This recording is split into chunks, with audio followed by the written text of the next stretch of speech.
And we get it rolling on the Krug Show, 10 minutes after 8 on March the 4th. Raj from RSF 49ers in the house. We're talking Niners. We're brought to you by In A Pickle, the best barbecue in all of Northern California. Check them out in Emeryville and Corte Madera. They're open 7 days a week from 11 a.m. till 8 p.m. or until they run out. And they do run out. We're also brought to you by Marin Autoglass, marinautoglass.com, 415-883-3030. They're a proud sponsor of the Krug Show and have been for quite a while. Go check out Marin Autoglass if you need a new windshield. They will save your bacon. And we're also brought to you by Sharp Corner Sports Cards and Collectibles. With us for another month, 205 Cypress Avenue in Pacific Grove. Call Anthony Catania. 831-521-5264. And of course, we can't forget Underdog Fantasy. Check the link in the description. Use the promo code Krug, and they will match you up to your first $100. What's up, Raj? How are you, man? Good to see you. I'm good, man. I can't believe, I realized that it's March. We're already in the month of March. This is crazy. Isn't it great? Good, yeah. I hate February, but I love March. Yeah, March is good times. You know, March is... Because March weather in California is like, it's almost like springtime. I mean, it's March around the country, cold. March in the Bay Area, beautiful. Cold nights, but beautiful sunshiny days. Yeah, weather's picking up. No more rain. I mean, it was raining for weeks. Now it's, sunny days. And I like March because it's close to April. April's my birthday. So, yeah, March, April. I love these 2 months. It's good stuff. There you go. Taurus? You a Taurus? Look at you. Look at you. I could tell you all about your sign. No, I can't. I really can't. My daughter can. I dated a girl one time who was like, you're a this sign. You're a that sign. I'm like, dude, I'm a stop sign for you. Please stop. Stop analyzing me. Stop analyzing me. She was beautiful too, but I just, there's nothing, once a bad voice will kill it. And you could be beautiful, but if you talk like this, that will kill me. And anybody who gets like too into like your horoscope, let me tell you about you. Don't. N10 says, how often are you eating pig in a pickle? What's the number one? I don't eat, even though I talk about pig in a pickle all the time, I usually only go there, 2-3 times a year. To my man Damon, and because I don't want to eat them out of business. I want to tell them about. I want to tell people about it. I don't want to go there and he never lets me pay. That's the other thing. The guy is just, I'll walk in there and I'll be like, Damon, hey man, I can pay. He's like, I got you. And I'm like, oh, all right. What can I say? I'll eat for free if you twist my arm. But how often do I go? I would say I go maybe quarterly, maybe 4 times a year. Oh. And I love the brisket chili is amazing. I'll go brisket sandwich. Sometimes I'll go pulled pork sandwich. I always get a bag of potato chips if I am in Marin because they only make them in Marin. The potato chips, I don't know that there's ever been a better chip. I usually get a little potato salad. Which is really, really good. Maybe a little root beer. I like a little root beer, a little sweet root beer. My wife loves the kind of the barbecue chicken salad. Just amazing. She loves it. And my kids love the white cheddar mac and cheese. Oh, that's good. That's what they love. White cheddar mac and cheese. Are you a mac and cheese guy? Yeah. When you said that, I was like, ooh, that sounds good. I would probably get that and some brisket and I'd be happy as can be. That, oh my God, yeah, it's good. White cheddar mac and cheese, brisket, nap. Oh, done. There you go. We got to make that happen soon. Yeah, seriously. And Raj, you could go into Pig in a Pickle anytime and just drop my name. And I'm going to tell my daughter if we're going to get some free barbecue this week. It probably sets you up. You could say I'm an original OG on the Krug Show. I'm a regular. Damon would be like, "What the heck? Sit down." Let's go. But he's a great guy, and they have a great restaurant. And the only way you get a great restaurant is you work at it. You work at it. It's as simple as that. In fact, I went to a place yesterday with Damon Bruce for his little meet and greet with the fans, the Halfway Club on Geneva in the city. Really cool little neighborhood bar restaurant with a patio in the back and great food, killer beer, a bunch of beers on tap. Check it out. Halfway Club on Geneva. Right there, kind of sandwiched, kind of between like north of Brotherhood Way. Wait a second. Geneva? No, maybe no. Excuse me. Yeah, well, Brotherhood Way to Alemany to Geneva. It's about maybe 10 block, maybe 4 or 5 blocks away on the right hand side. If you're going from Geneva and Mission down to the Bayshore, are you familiar with? Yeah, I know there. I'll check it out. To check. What was it again? It's called the Halfway Club. It's near. Crocker Amazon. Okay, I got some places to check out, man. I love good food. You ever played ball at Crocker? Yeah, I've been around there. Yeah, good spot. I one time gave up a Titanic home run to a kid in the 6th grade. I threw all I had fastball, and his name was Wayman Strickland. We were friends. He had incredible athlete, and he hit it over the fence in the 6th grade. Wow. And it was like big boy dimensions. I don't remember exactly what it was, but it was a clout. And I remember sitting there going, man, I threw everything I had there, and he hit it a mile. So there you go. All right. We want to get into a bunch of Niner topics, and we only have really an hour to do so. We're trying to keep these things to an hour or less. Let's start with my man, Rohan Chakwarthi. And Rohan, if I butchered the last name, damn me. But Rohan's a good dude. And he has an article up right now. I think it's 49er Web Zone. Let me double check that. But or it might be Niners Nation. Let me see. Is he a Niners Nation? Yeah, it's Niners Nation. Excuse me. Sorry, Rohan. Niners Nation. Rohan Chakravarthi. And I hope I didn't butcher that. But now I've butchered it 2 different ways. I butchered it. I definitely have butchered it because I said it 2 different ways. But he's got an article out why trading Deebo Samuel this offseason is becoming more of a realistic move for the Niners. And when I heard that, I was like, oh, my God. And I know Rohan's going to do his homework on this, and I know it's going to be kind of a lengthy piece. But, Raj, let's start right there. I mean, before we get into the details, what do you think of the notion of moving Deebo Samuel this offseason? All right. First off, you did butcher the name. That's my boy, Rohan Chakravarti. So that's my boy. We've hung out a lot of times. I love Rohan, but I'm going to push back on this one. You might take the other side, but I get it. I know there's a lot of people saying, oh, they got to pay Brandon Ayuk. They got to pay this guy. How are they going to keep them both? It's simple. Deebo Samuel, he signed a 3-year contract. They're going to make it happen. They could restructure it. But this offense, did you see this offense struggle without Deebo Samuel? And I know a lot of people are going to point to the Super Bowl and say, oh, well, he had 11 targets. He played through a hamstring injury. This guy is the engine. And a shoulder, right? I mean, correct. He left the Green Bay game. I asked Kyle, what's up with the shoulder? And he's like, it hurts.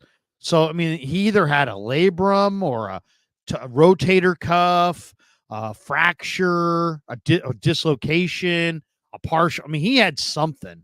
I mean, there was something he was playing with shoulder-wise. I mean, he played through injury, and I know a lot of people are saying, "Oh, he's always banged up." This, not. He's a big part of this offense. He's a catalyst. Regardless, he still had 12 touchdowns this season. This was a really good season for Deebo. Over 1,000 yards of scrimmage. Like, I know people say he's not the traditional receiver, but he has 19 touchdowns receiving, 19 touchdowns rushing for the 49ers. I mean, this guy set records, in terms of wide receivers running touchdowns. This guy's important for the 49ers. When they had him out in the regular season, they were losing games. So Kyle loves this guy. Kyle handpicked him. He was his receiver during that 2019 draft. Like, he took Bosa and Deebo. Those were the cornerstones, the pillars. I think Kyle's going to have a hard time to sit there and wrap his mind around trading them. I'm sure they're going to field calls. I mean, it's due diligence season, Larry. People are going to call. People are going to throw offers. But I don't see Kyle Shanahan trading away Deebo. I really don't. I mean, it's one of the most touchy conversations among all of us 49er fans. Are they going to trade Deebo? No. Are they going to trade Ayuk? What? No. Are they going to trade JJ? Oh, you can't move JJ. Do you see where I'm going with this? You can't move any of these guys, You but could. you probably gotta, and they probably are gonna. So if you got to move one of those guys, who are you moving? I mean, I guess that's why people are saying Deebo because of the injuries and this and that, and he's so much money. But I'm not moving any of them. I think they're gonna. Brandon Ayuk can play on his 5th-year option this year. He'll get his extension, and he'll get paid very handsomely. Deebo, right? He got signed a 3-year deal, and now I think he's entering. This is the last year of the deal. 28 million. That's a lot. He signed a 3-year, $71 3-year. million deal following his All Pro 2021 season, Yeah. and then he's got 2 years remaining on his deal. 2 years left. So maybe he plays one more year and they move him or they restructure. I think they're going to try to restructure it a little bit.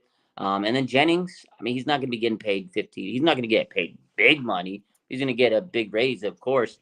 I think you could afford all 3 of them. I think that, with Jennings, I think they'll try to do a 2-year deal where they can kind of throw some incentives in there. But I think there's realistic chance of getting them all. Now, I think what people are saying is, oh, you can't have all, like you said, you can't have all of them forever. So yeah, in the sense of if you have to trade one, I guess Deebo makes the most sense because you want to keep BA. He's the highest talent right there. He's 26. He's younger and he's entering his prime. So you want to keep a guy like that. But if we're gonna sit here play devil's advocate, if you have Brandon Ayuk and he's the best of those receivers, you can get more value out of him and you trade him. It was kind of like the DeForest Buckner Armstead argument a couple years ago. Now I hope they don't make the same thing happen like they did that year because they trade Defoe. They put a lot of pressure on Kinlaw when they drafted his DeForest Buckner's replacement. I don't think they go that route, but I mean it's definitely a possibility.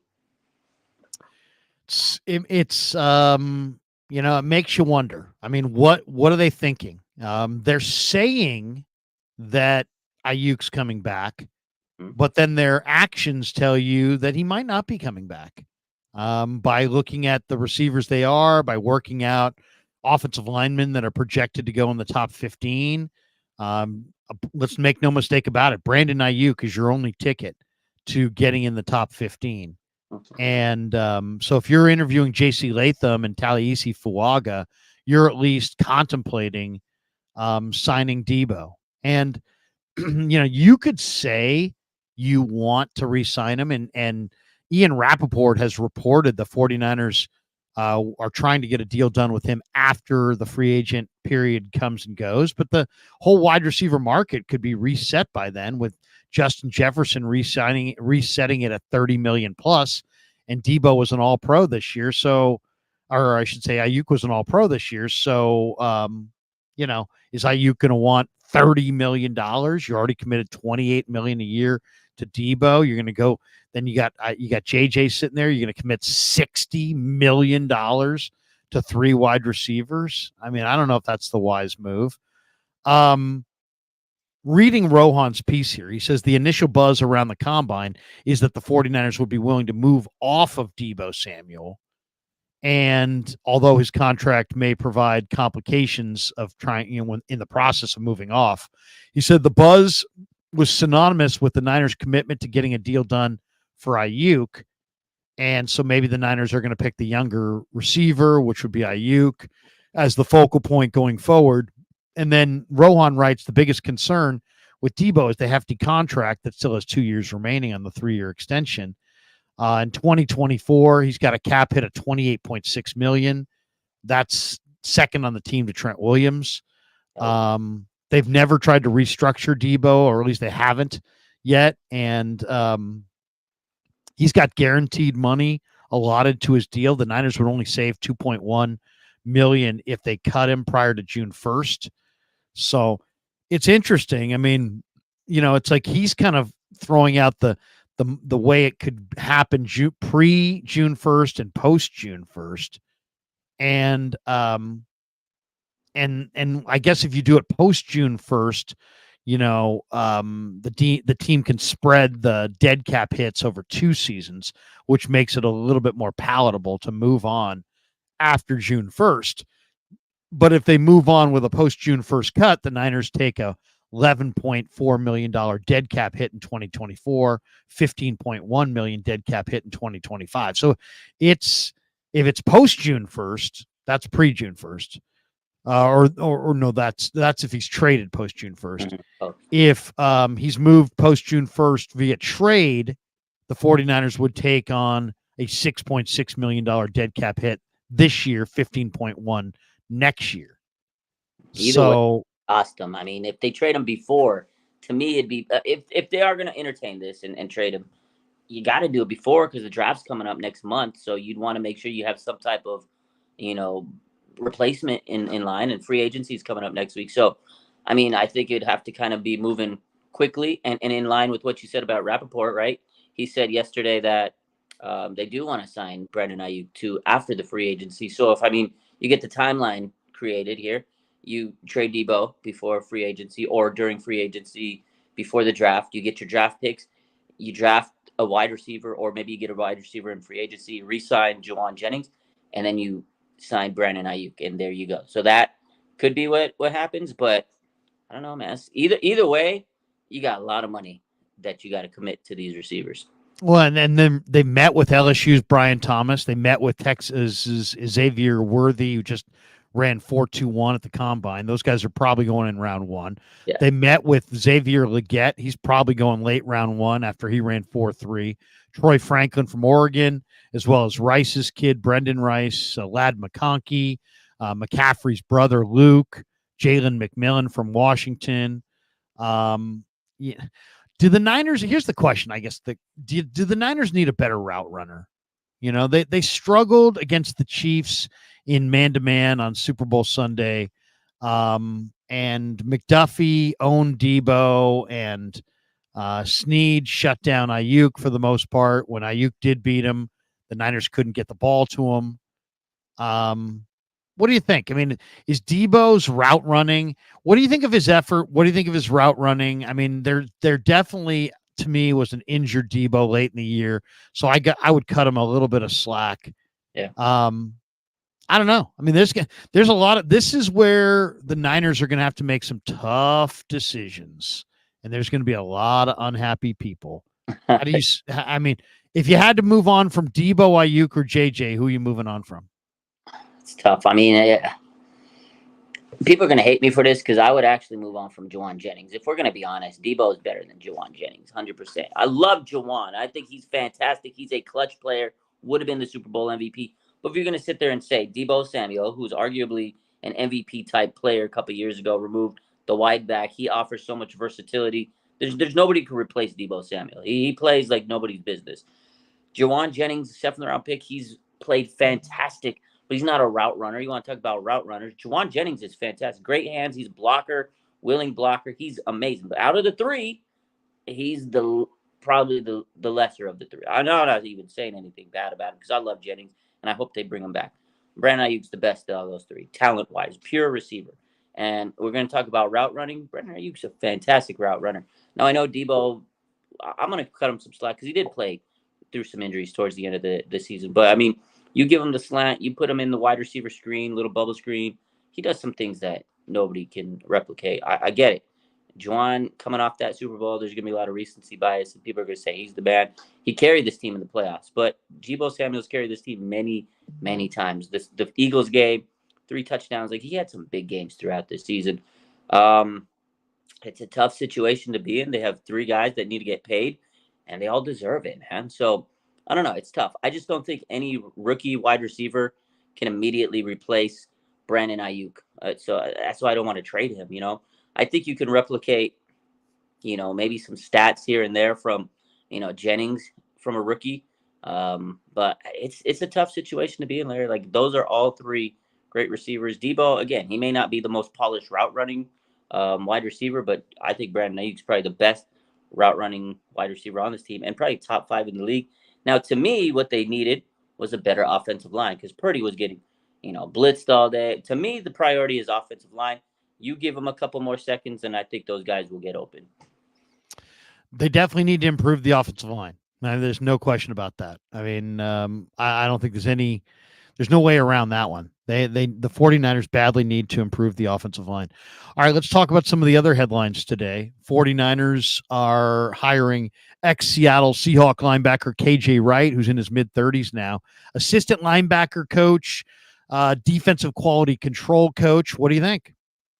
I liked it. I like KJ Wright actually. It makes sense because Nick Sorensen, he used to coach for the Seattle Seahawks. He was a secondary coach there around the time KJ Wright was still around on the team, the LOB defense, right? So I think it makes sense. You bring in a guy that you're familiar with to help run your defensive scheme. So I think it brings some familiarity for Nick Sorensen, who is the new DC.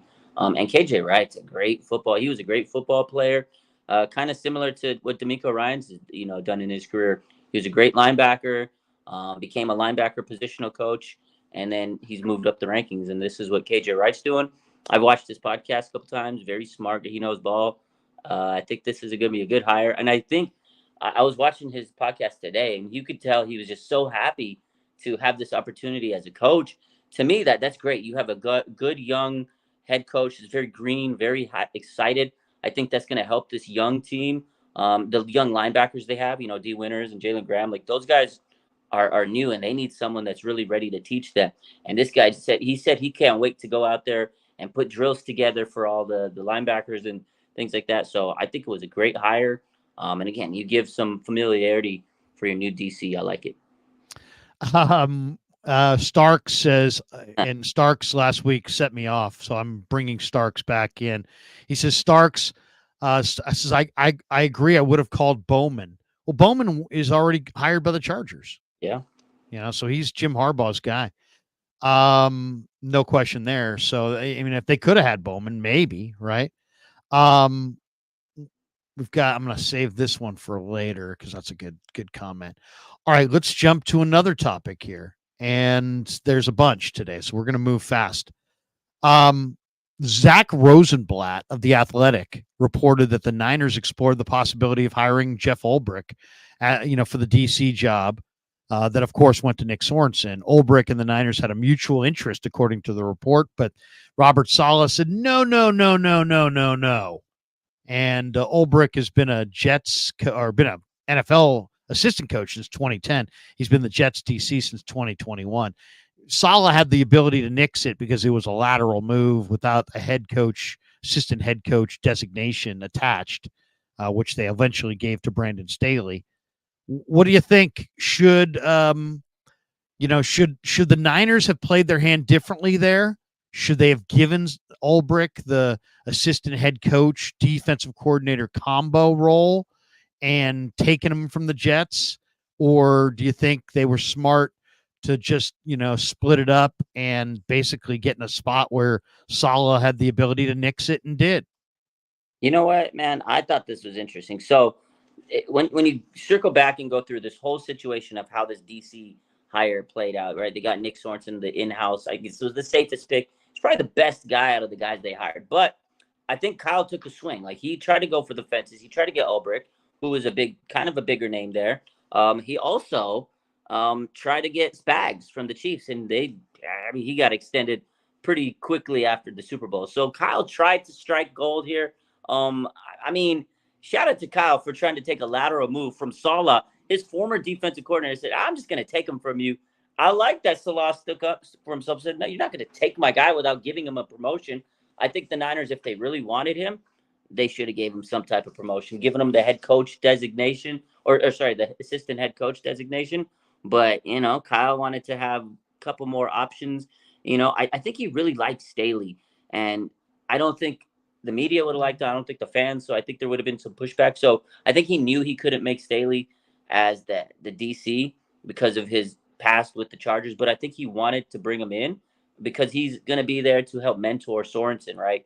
He's a first-time DC, but you get a guy who was a DC and a head coach, and now he could kind of guide Sorensen. So I don't think with Ulbrich, you're not going to need that. You got a guy who, like you said, since 2010 been coaching. He wasn't going to – Saleh's not going to let that. So I think it was kind of good for Saleh to step in there. I wish we would have got Ulbrich, but you got to give him the head coach or the assistant coach position. And Kyle tried to have the best of both, where he tried to have his cake and eat it too, Larry. Well, I mean, I'm not going to be as critical on the Niners. Why? Because look look where they were. The entire cycle had already happened. Guys had already moved. I mean, they had already there was they offered it to Belichick. He declined. They offered it to Spagnuolo. He declined. They tried to get Ulbrich. They didn't want to make him the assistant head coach. So Saleh had the ability to nix it and did. Sorensen, I don't know a lot about Sorensen, so we'll just have to wait and see. 2 years on the Niners staff, but as far if you want to have continuity, it's hard to have continuity and bring in a coordinator who didn't hire his D-line coach, his linebacker coach, or his secondary coach. And those guys all know your culture, and the guy coming in doesn't. I in some ways, maybe Sorensen, the fact that he knows the Niner culture, maybe that's better. Maybe that's a better situation. Yeah. Okay, let's hit the next topic. Dan Graziano, a lot of NFL combine rumors coming out of Indy. ESPN's Dan Graziano is reporting the 49ers have at least some interest in re-signing Chase Young, who they say, have to take a 1-year kind of prove it type deal to return to the Niners. I mean, they got to do something quick here. They got Bosa, they got Drake, they got Beal, and that's it. The rest of the guys, Farrell, Gregory, Chase Young, they're all free agents. And you can't lean on all rookies, especially this year. I don't love the depth of the edge rusher class. I mean, there's guys throughout all 7 rounds of the draft that are viable and interesting, but I don't love them all. I only love a handful of them. The more I'm looking at it, the more I'm thinking, I love Muhammad Kamara from Colorado State. Love Javon Solomon from Troy, but I love Jonah Ellis from Utah. And they've met with all those guys, and they've met with Darius Robinson from Missouri, who I like, Austin Booker from Kansas, but it gets a little thin after that. It really does. So what do you think of this one? I mean, Chase Young, if you told me after the NFC Championship Cadillac effort that he was coming back, I would have said no way, no how. But in some ways, the fact that thing got so publicized, everybody, I think it hurt his market and maybe made it more likely that he comes back here on a 1-year prove it deal. I love the way Chase played in the Super Bowl, man. His hair was on fire. What do you think of bringing Chase Young back for 1 year at low money? That's the only way I do it because he was inconsistent with us. I mean, before he came to the Niners, he was having a fantastic season with Washington. It was a contract year. He came to the Niners, so yeah, maybe there's a little bit of a transitional period. But that first game, when he came in with the Jaguars. I mean, it was like, oh my God, we got this stud. You got Bosa, you got Chase Young. He made a great first impression, Larry. So after that, he was able to kind of coast along the way, and people are like, oh, he's good. He has his moments. He's getting the pressures, but he did. He was very inconsistent. But that Super Bowl was exactly what he needed, I think. But I agree with what you just said in terms of, I think his, inconsistencies was very well documented throughout the year. And I think that will hurt his stock in the free agency market. I'm sure there's going to be teams that throw him money, but I feel like at the end of the day, his best chance, if he wants to really maximize himself, stay with the Niners, take a 1-year prove it deal, get a lot of incentives where, and I think if the 49ers are going to bring him back, it's going to be incentive laden and say, hey, look, you play this many games, you get this many sacks, you get this, you get this many millions extra. I think that's the way to play it. They do need edge rush depth because I agree. You can't just rely on rookies. Look what happened last year. They relied on Drake. They put a lot of pressure on that young man, and he got hurt and he couldn't carry the torch. So they definitely need to figure something out on the edge department because they have no depth right now in the D line. So I wouldn't mind it. I wouldn't hate it. But if they give him a 3-year deal, I'll hate it. I agree. No long-term deal. Keep the carrot dangling at all times. When you got a guy with questionable motivation, the last thing you do is give him a long-term deal. But if Chase wants to, come back and he likes the culture, I mean, I'd take him back. Bosa Bosa likes him. I like him. The guy wears a $10,000 chain with a half a can of dip in the lip. I told him it's an awesome look, man. I mean, seriously, you're sitting there and you got all this bling going, and you're working just the biggest freaking lipper of all time. You got half a can of Grizzly up front, and you got 10 grand around the neck. I mean, that's a look. That is a look. I got bling for days, and I'm packing up. I'm packing in the lower tank. Right. If Chase Young wants to come back, I'm all about that. As much as I like Randy Gregory, I felt like he was a little too light for their scheme. And as much as I like Farrell, he doesn't have special, get to the quarterback traits. At least Chase Young, when he's playing hard, is a force who can do it. I like Farrell though because he set the edge very. I He like was. Farrell too, but I want him to bring Farrell back. I he liked doesn't him, have a lot of speed. but that's the thing with Farrell. When he was drafted, I think the Raiders drafted him because they thought he was going to be that get to the quarterback guy. He's more that in betweener. He's more that three technique kind of guy. He's really good stopping the run. He was never great at pass rushing, and that's the thing. I think they drafted him to rush the passer, but I feel like if you watched him in Clemson, I mean that Clemson team he came from was just loaded. They had so many stars on that D line, so yeah, he was going to rack up sacks because it was a star-studded a team there. So when he came to the NFL, he was definitely overdraft. He was just definitely overdraft. But I like Farrell. I want to keep him. I just worried about the knee because he had meniscus surgery, and another guy that had meniscus surgery, Larry, Arik Armstead, year 10. We want to talk about trade player. We talked about Deebo earlier. Let's be honest here. Arik Armstead, I love the guy, and he had a fantastic playoff season. But he played like 6 games. There needs to be something done with Arik Armstead. Restructure the contract or something because this man's knee is now coming into the season off a meniscus tear, or a meniscus injury. So I don't know. That's the guy I would trade. Is there a market for him as a trade candidate? I don't know. That's the problem. Get a younger D. A restructure sounds right, but then you sit there and go, well, wait a second. You restructure guys, then you're going to have to keep him on the roster longer. He's probably heading into what could be his final year. He's not that old, but he's been beat up. What do you think? I mean, Mike Silver referenced, man, the Niners are going to make some dramatic moves. Yeah. So, moving Cleveland Farrell is not dramatic. Moving Kittle, moving Deebo, moving Armstead. When I say moving off, either cutting, trading, whatever. If you're moving off of those guys, Ayuk, now that kind of, I don't know how much you believe Silver. I don't know who his source is on that. But what do you think? If a major big name foundation piece Niner has got to go, who should it be?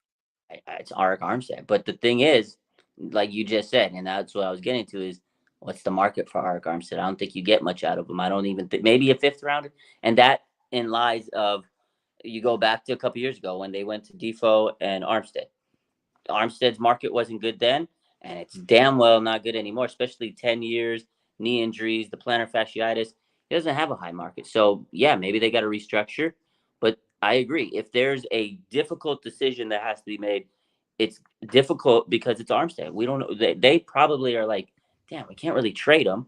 Okay, we can't just cut him because we're going to take a big dead cap. Do we keep him? Don't have his replacement. He's clearly your best run defender, D tackle. Yeah. I think that's the hard decision. What do you do with Arik Armstead? And he's a phenomenal player. I think he's been a great captain, but at some point you got to retool that position because there's a lot of young defensive linemen out there that you can replace him with. So, couple other really juicy topics. Dan Graziano says the 49ers are an intriguing option for Zach Wilson. Jets quarterback Zach Wilson, who has been given permission by the Jets. Joe Douglas said, young man, you've got permission to seek out a trade. If you acquire this player in a trade, he's going to have like a $5.4 million cap number. He's a free agent at the end of next season. According to the reports, Zach Wilson's looking for a skilled offensive head coach. Because he's hoping to revive his career. He's pointing at teams like the Rams with McVay and the Niners with Shanahan as teams that fit what he's looking for. How do you read the quarterback situation? Is Darnold coming back? Is he moving on? Is Brandon Allen coming back? Is he moving on? Is there any world that I saw the trade proposal that someone threw out there for Zach Wilson. It's like a 6th or 7th round pick. It's like a 7th round pick and Zach Wilson for like a 6th-round pick. It's like, so basically you don't even have to give away a full pick. They're willing to just move up around from the 7th to the 6th and if you take Zach Wilson off their hands. We don't know how much Shanahan likes Zach Wilson.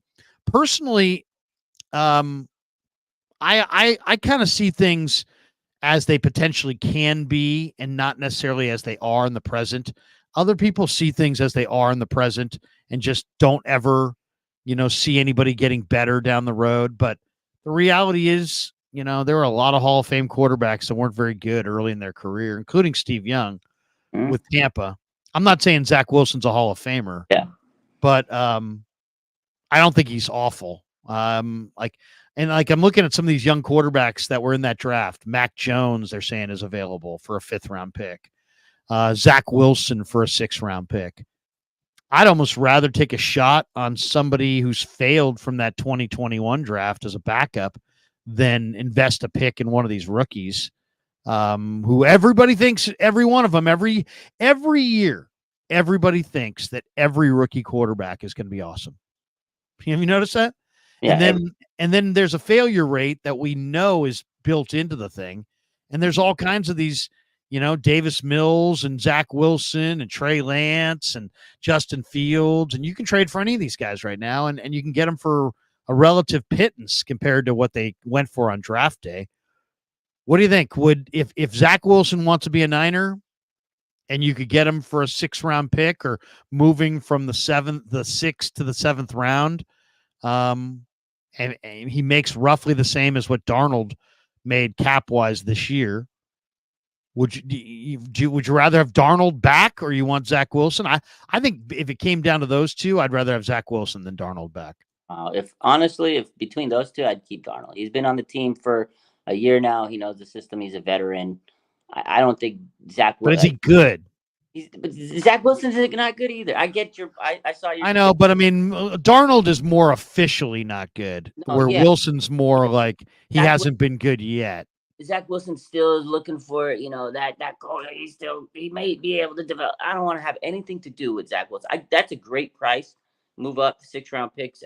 Great. Good for him. I love that for him. But I don't want Zach Wilson anywhere near this team. I don't want anybody from that draft class on this. I tell you what, Larry, that was probably the most astronomically terrible quarterback draft class because it was so hyped up. I remember that year because we traded up for number 3, and it was Trey Lance, Fields at 3, Mac Jones. Oh, can they get Trevor Lawrence? Oh, what about Zach Wilson? What if that draft class of quarterbacks? I just need it to be forgotten.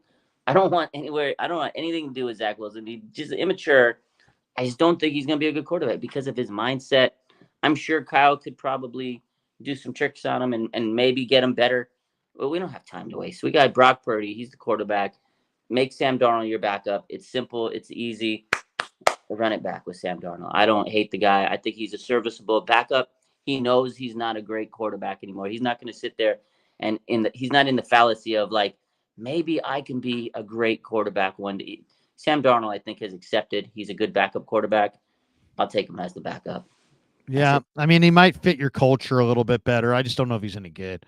And I think he's going to want to play at some point too. I think, whether it's, I mean, I don't know. I'm not super intrigued by either, which is going to lead me to my next topic after this one. But Trey Lance, according to Rich Eisen, may be the Vikings' next quarterback. He said that today on his show. Trey Lance has 4 career starts. He's 2-2. Niners traded him for a 4th-round pick to Dallas. Dallas picked up his $5 million option. Wouldn't pick up the 5th-year option. So for $22 million, they're not fools. There's talk that they're going to trade him maybe to the Vikings. What do you think? Is Trey Lance ever going to be anything in the NFL, or do you believe that Trey Lance is a bust and is never going to be anything in the NFL?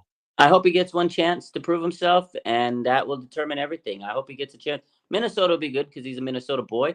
I think that would be perfect opportunity for him. Go out there if they can re-sign Justin Jefferson to a multi-year deal. Let's see if that could happen. But as of now, yeah, he's that whole draft class. Like I said, quarterback draft class is bust, man. Like, to be honest, maybe Fields has a chance to right his wrongs. He's kind of been on a bad team. if he goes to Atlanta, maybe he can take that team to the playoffs and have some type of good career. But yeah, Trey Lance, I hope he gets an opportunity. It's not going to be with Dallas. They're going to bring back Dak unless Dak gets hurt. So maybe this is the opportunity he needs. There are some teams that need a quarterback. So maybe the Cowboys will look at some of these other teams. Atlanta, like I said, the Broncos just got rid of Russell Wilson today. Big news. So there are teams that are Did they? looking. I didn't see that. Was that in the last couple hours? Yeah, Russell Wilson officially. They said next Monday on the new league year, or next Wednesday, new league year. They're giving him the axe. They basically Where's said he going? maybe the Patriots or the Steelers. I can see the Steelers.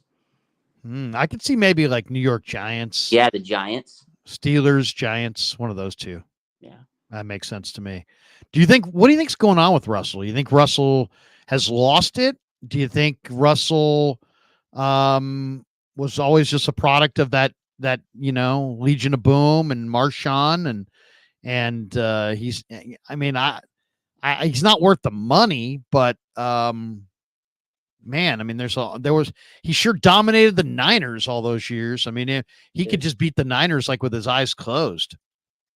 Sadly, yeah, he did. He owned us. I mean, I think he got a little older. He got a little washed. People figured him out. He's not the same quarterback, and I think Pete Carroll and that system really made him who he was. Like he hasn't been the same since he left Seattle, and unfortunately, I think a lot of his success was tied to Pete Carroll. And that team, they had some really good receivers on that team that he had. Marshawn Lynch, that offense, the Legion of Boom, the good defense, putting him in good position.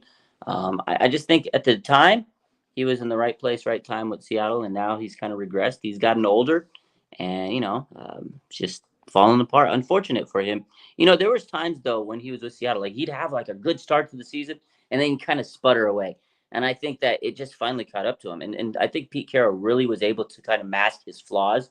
And again, he was younger. Now he's, not the same quarterback he was. No, and man, the guy ran around a lot. Mm-hmm.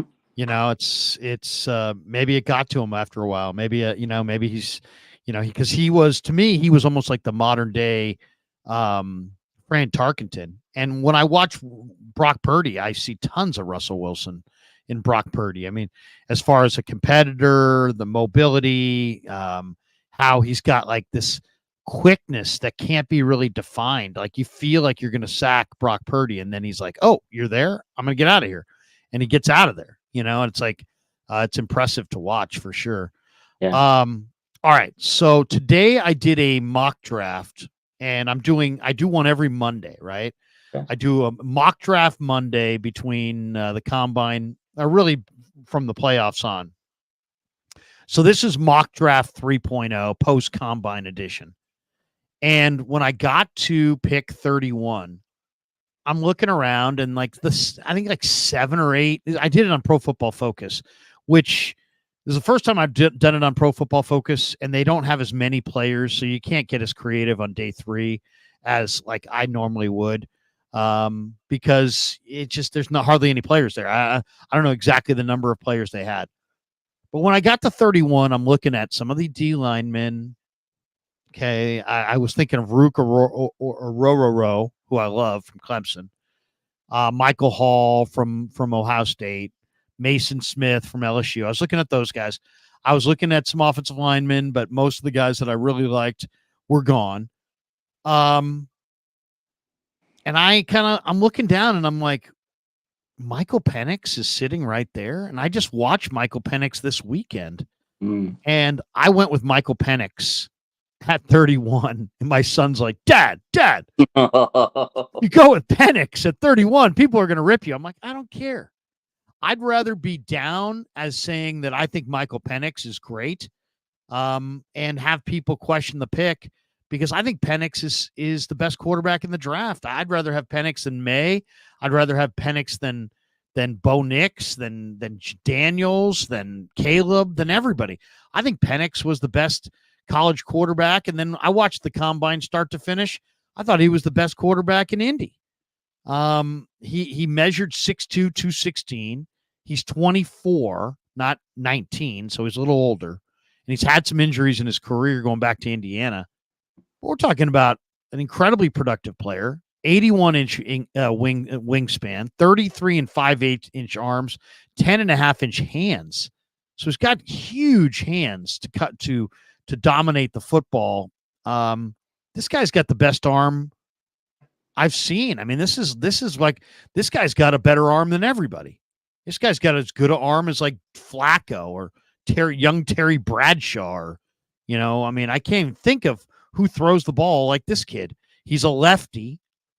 But I saw him on one of the windiest days I've ever seen a couple of years ago on a Thursday night game where the opposing quarterback couldn't throw the ball at all. They were like running it 85% of the time, and Penix was just throwing lasers, and it was just cutting right through there.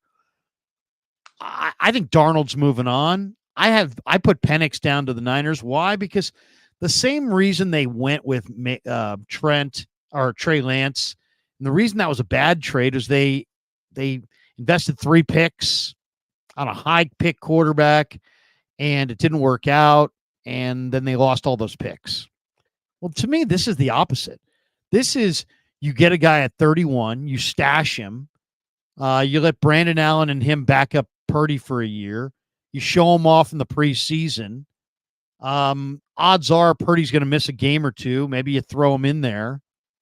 I think at the end of next year, you got a quarterback that everybody's going to want, who you're going to be able to get multiple number ones for, number twos, and on a rookie deal. And I mean, it's like the rubber has met the road. It's like, you got to decide right now, are you all in or are you all out?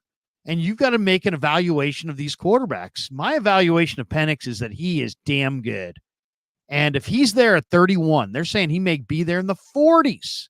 Wow. If he's there at 31, I would love to see Lynch trade back a couple of spots, maybe get an extra pick or two in the second or third round, and then take that kid and use him as your backup. And I know they got other needs, but they got 11 picks. I still wound up in this draft getting Max Melton, Mason Smith from LSU, Hall from Ohio State, Michael Hall. Still got Ladarius Henderson at offensive tackle. Got Xavier Legette in this mock draft. I mean, I got some really good players in this mock draft and still went with Penix at 31. Did you watch the combine? Are you a fan of Penix? I mean, if you think you've got the best quarterback in the draft and you're picking at 31, wouldn't you just take him and stash him and trade him in a year for 3 number ones? 3 number ones? Come on, Michael Penix isn't going for 3 number ones. First off, if he's awesome, he is. Then they're going to draft. I mean, Trey Lance went for 3 number ones. This guy's better than Trey Lance. This guy makes Trey Lance look like he's got no arm at all. This guy can throw the heck out of it. Oh my God, Larry! I love Penix. I watched the combine. He had a fantastic performance, but I'm not moved by the combine. I watched it and I'm like, well, okay, guy ran a 4.21, great, cool, whatever. I really don't care about the pro. A lot of these guys, they get overhyped. They get their draft value boosted up because they look good on these drills that nobody's covering them. There's no defense. Like, they're supposed to. If you're a fantastic athlete, you should look great in the combine. And it's Michael Penix, fantastic. He has a lot of injury risk.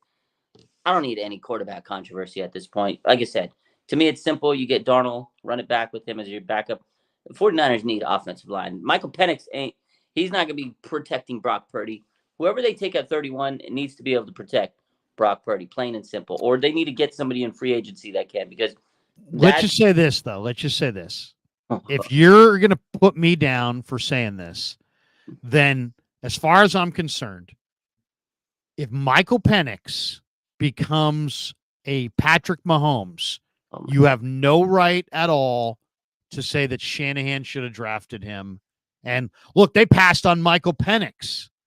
If Penix goes somewhere and is a star and you didn't want to take him at 31, you can never, ever say Shanahan blew it by not getting Penix. Fair enough. Yeah. Fair enough. Now that's a fair trade. Hoping that Penix is a bust. There we go. Alive Insurance says, "What's next, Larry? A kicker?" Second No, round. but I mean, it is.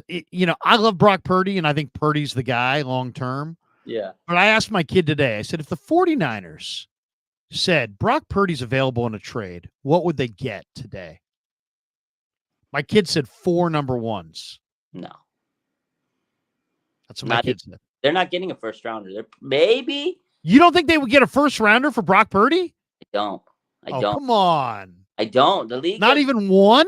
No, you hear what the league says about him. I think they get maybe a second round pick. That's how I feel the league sees Brock Purdy. Not me, the league. Now, I am the guy who told you guys long before anybody else did, for the most part, that Brock Purdy was damn good. You're not going to go with me? Everybody in the chat's just flaming me. Nobody sits there and goes, well, wait a second. Krug said that Brock Purdy's going to be damn good, and Brock Purdy almost won the Super Bowl and almost beat Patrick Mahomes. And is absolutely the 49ers, quarterback of the present and future. And now the same guy who told you that Brock Purdy was good is telling you that Michael Penix, in my opinion, is the best quarterback in the draft. And you have the 31st pick in that draft, and you would not move towards Penix. Even if Sam Darnold says, I'm out of here, and you have a quarterback need. No. I mean, I'm losing sleep over losing Sam Darnold. They'll figure it out. They'll get another backup. I'm not. All right. So if Penix becomes Mahomes, what would you say? I'm gonna be like, you're just gonna be like, well, you know what? Then you're not gonna be. There's gonna be content creators that are gonna be like, Shanahan could have had Penix, and he could have had him at the end of the first round, and he passed, and now, no. You're right. If Shanahan passes on him and he becomes the next great quarterback, Larry, I will send you dozens of flowers. I will not just give you I will literally send you flowers for being that right. I will give you all, but I don't see it happening. I think he's gonna be okay. I don't see him being this. I don't see him as a generational talent. I don't see him as this generational quarterback. I mean, he's been hurt a lot, and he has a great arm though. He does have a good arm, but arm's not everything. And you said he's 24. Most quarterbacks are 20 years old. So he's a man among boys. You got to remember that. Now he's getting to the next league, Larry, where they're basically his size or maybe bigger. So that's why I don't think he's like, he was a 24-year-old. Look at this. Alpha. You didn't hit on Brock before the draft, Larry. All right. When I brought Brock Purdy up on the radio in his rookie year in August, when I even suggested that he was good, it was like, oh, come on. Yeah. Oh, yeah. Right. Yeah. Purdy. All right. Here we go. Alive Insurance says your crystal ball is broken, Larry. We got this one. Max, the tax collector. Go home, Krug. You're drunk. The crystal ball is broken. Gen 3 Callie says, Larry, come on, y'all. Let me give you that Penix. Charlie Higgs. Oh, my God, Larry. Oh, my boy Charlie. Was it good? We got this one. Charlie's like, so many ifs there. Just saying. Penix is damn good. He's going to fall to the second round. Oh, my God. I can't believe he's going to be a second round pick. When he's better than these other guys, you can honestly say I had him in a mock draft. That's just how I feel about it. That's just how I feel. I feel like the 49ers could get Michael Penix, use him as the backup. By this time next year, you're trading him for 2 2s and 2 1s. And people are like, dude, John Lynch. Unbelievable. He turned the 31st pick in the draft into 1 year of a backup status, and then he got 2 1s and 2 2s. That's great. That's wishful thinking. That is great. I know. It's a big projection. That's a bold take. Bold take. That's what I'm here for. All right. Last topic. It looks like Lynch is at least open to the idea of John Feliciano coming back. And then when he was asked about Laken Tomlinson, he sounds like he's up for the idea of Laken Tomlinson possibly coming back. What do you think? Should Lynch one does the Feliciano throwing Burford under the bus make you not want to bring him back? Or was it the defending of Colton McKivitz that makes you not, actually want to bring him back? And then what do you think of Laken Tomlinson? Tomlinson was a good 49er. I think they traded a 5th round pick to get him. What do you think? Yeah, I mean, would you like Tomlinson back?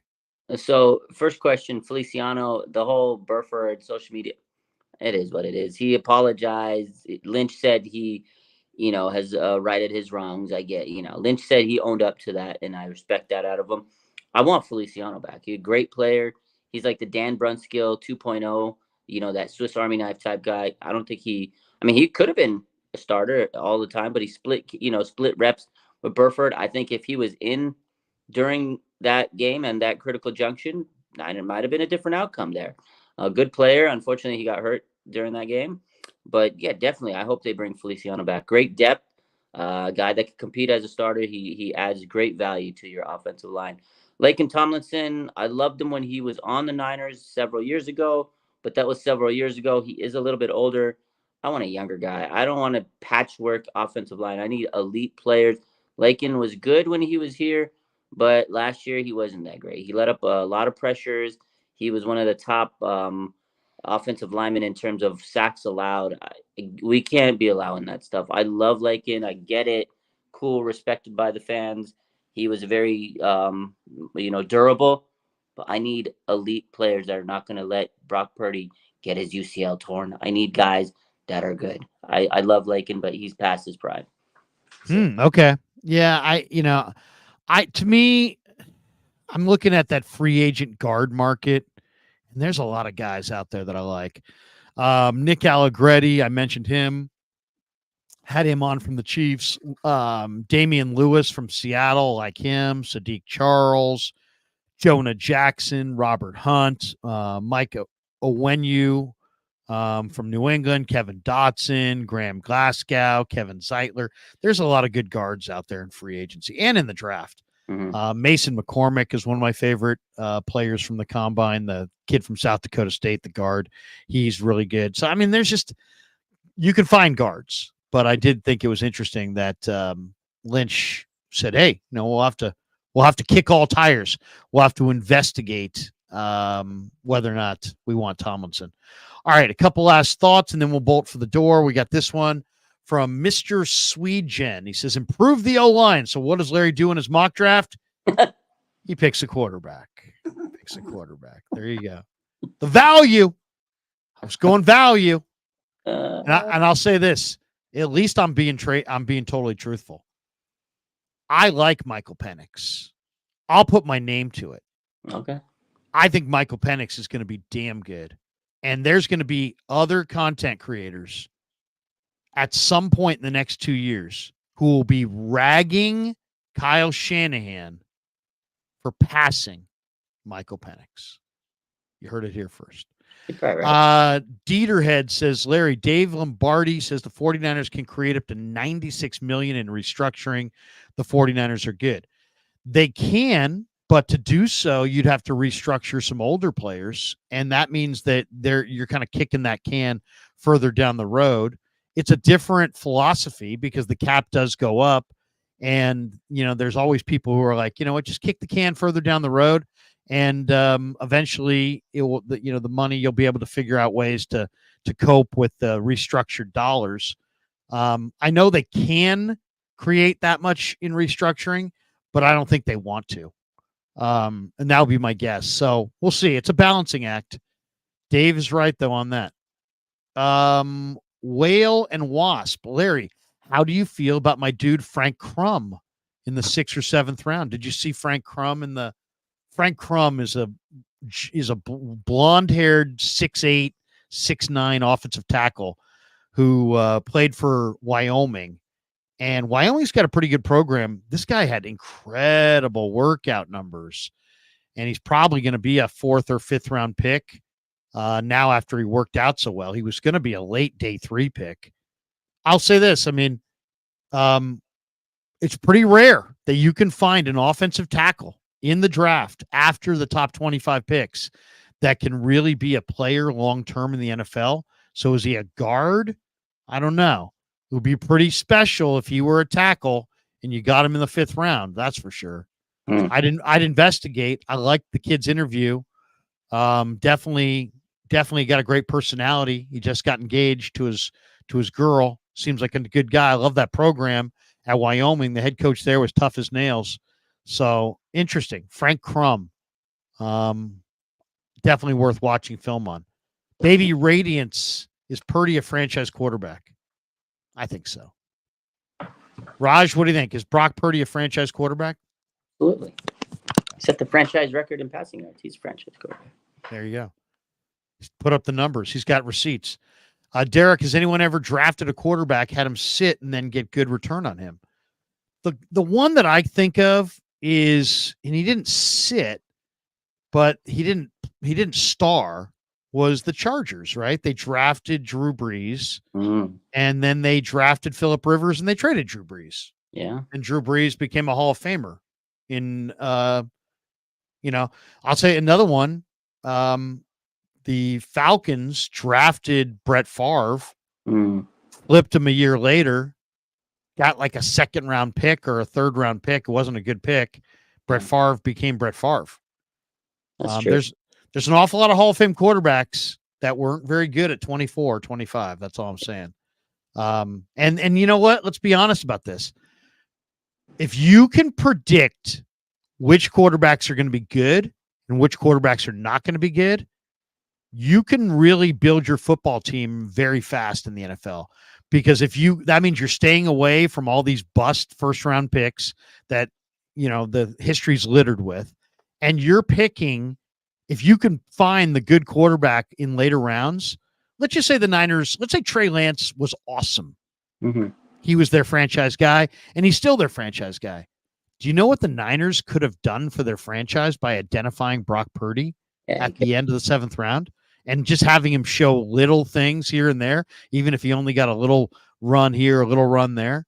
I mean, you can really help your franchise quite a bit. If you can identify which quarterbacks are great and stay away from which quarterbacks are going to be busts, you can build your team faster. It's the fastest way to building your football team. That's all I'm saying. If you knew how to figure out a quarterback, you'd be a GM, you'd be Super Bowl champion GM. That's the hardest part, is figuring out which quarterback's going to be.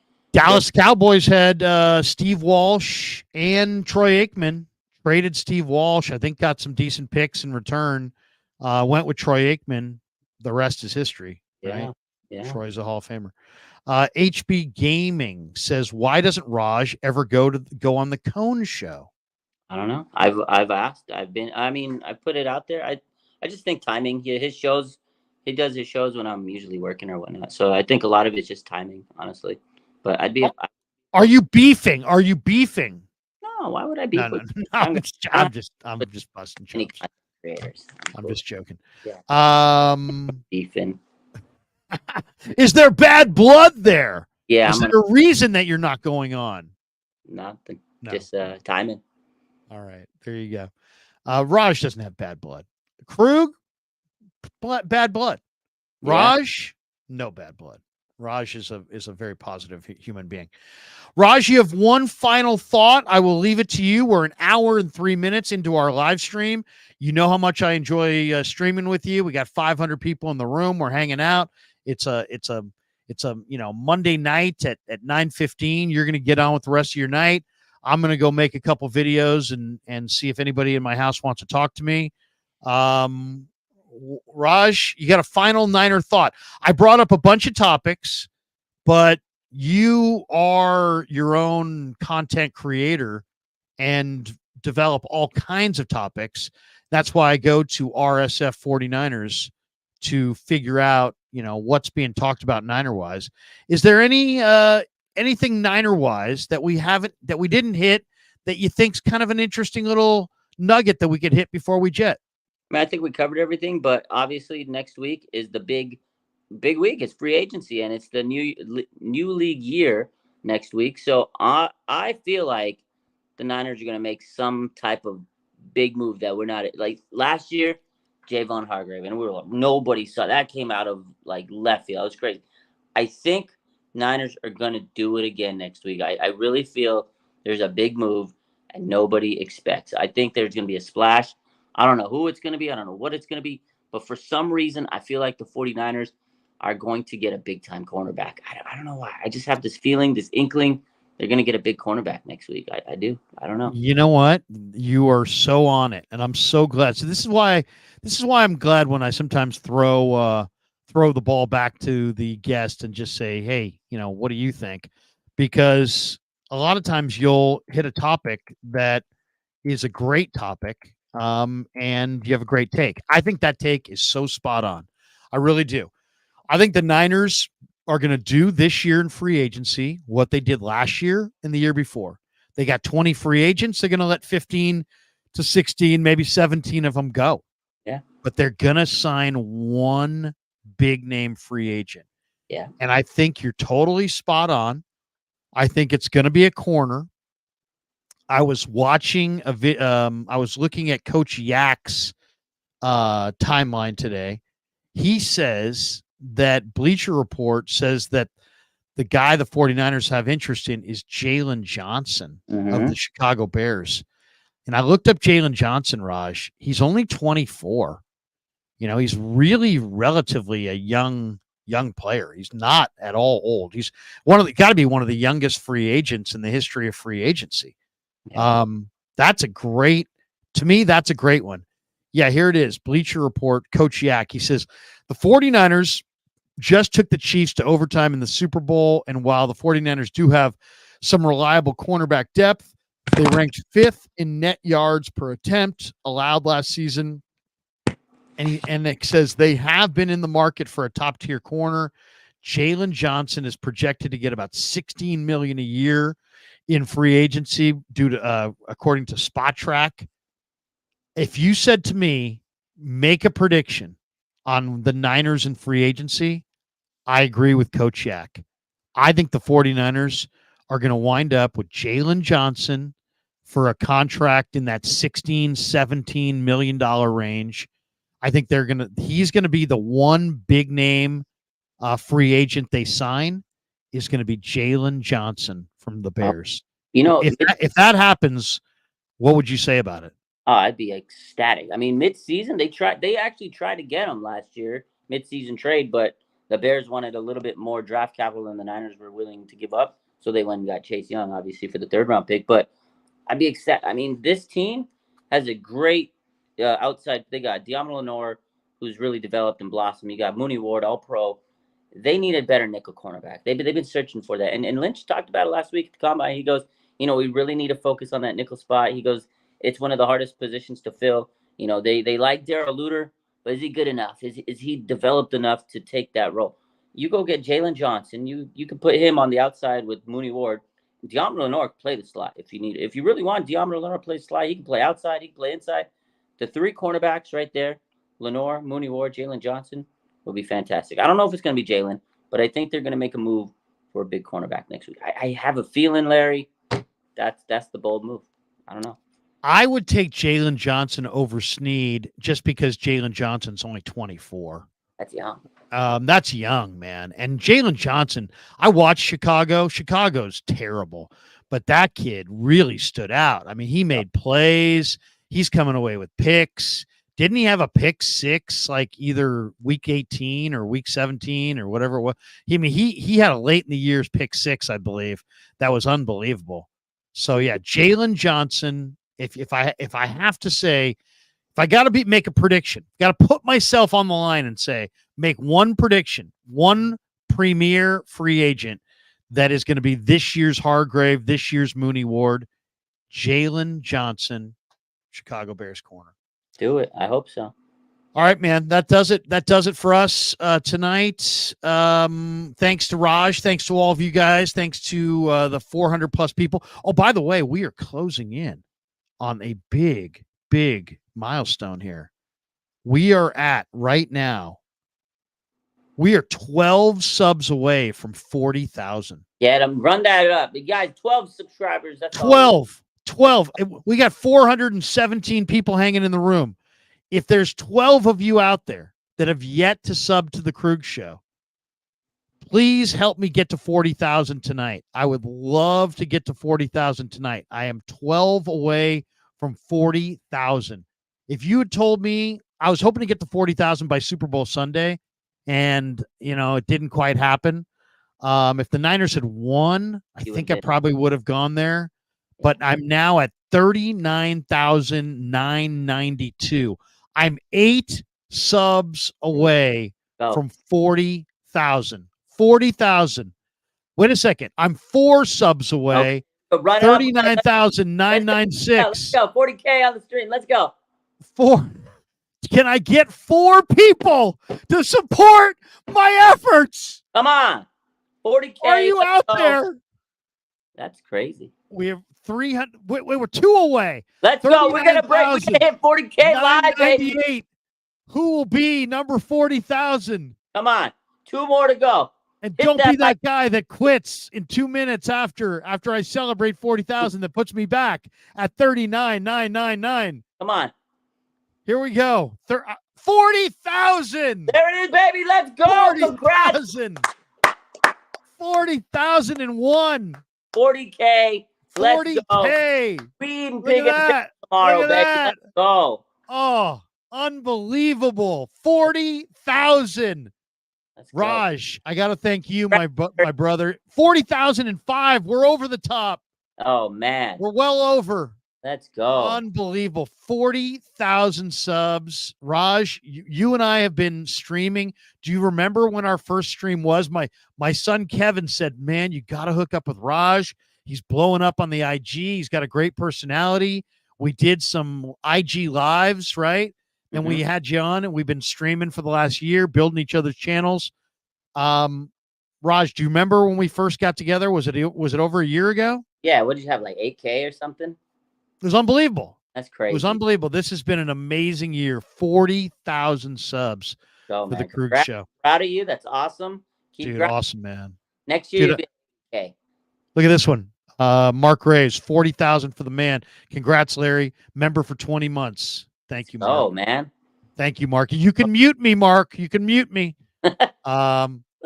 I'm joking because I used to give Mark the ability to mute Dan Coach Emilio on some of our live streams. It was awesome. Dan would just be Mark out of nowhere, be like, I think you ought to mute Dan. Dan would be like mid-sentence, mute. It was just awesome. It was amazing.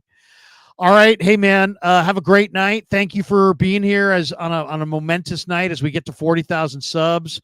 Where are you at as far as IG right now, Raj? Where are we at? Like 358. Yeah, it died down a little. Nobody cares. People are 358,000. At 358. I think if the season would have went the way we wanted it to be, I'd probably have 400K, but it is what it is.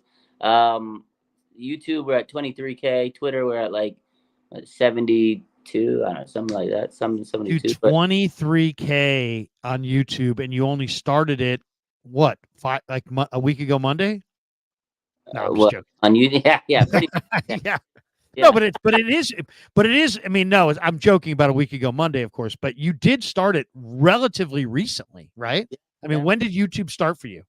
I mean, I had to restart, and I restarted it around a little bit over, like around training camp time, like August. Dude, that's unbelievable. That is unbelievable. For Raj, I'm Larry. Have a great night, everybody. Raj, maybe next week we'll hook it up again. We'll talk real free agents. We're getting closer to the draft. Follow Raj on YouTube. Follow him on the IG. When I'm looking for headlines to talk about on the show, I go to Raj's RSF 49ers and I just scroll. and just watch his stuff. He's the man. Thanks to all of you. Have a great night, everybody. Peace. Yeah, never met a man I've been scared of. Careful.